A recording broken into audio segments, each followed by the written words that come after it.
Bonjour. L'argent, serviteur ou maître de la vie des hommes, comment le tenir à sa place? Vos suggestions.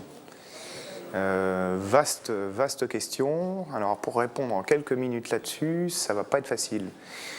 Disons qu'en gros, il y a trois choses qu'il faut arriver à faire tenir à sa place. Il y a la terre, l'argent et le travail. Quand chacun d'entre eux est laissé non régulé, la société se désagrège. Donc comment le faire tenir à sa place?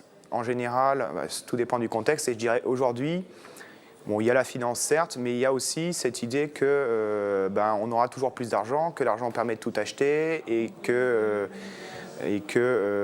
la richesse c'est l'argent. Et je pense qu'aujourd'hui c'est ces choses-là qu'il faut remettre en cause. Peut-on acheter la nature?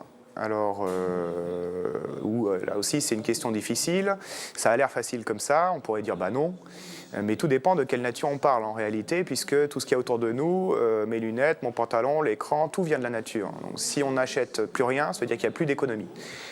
Donc oui, on peut acheter la nature, toute la question est de savoir jusqu'à où, à partir de quand, on ne doit plus acheter la nature, parce que acheter la nature, quelque part, ça revient à commencer à consommer les murs de la maison. On peut échanger dans une société, dans une maison, mais au bout d'un certain moment, on s'auto-consomme.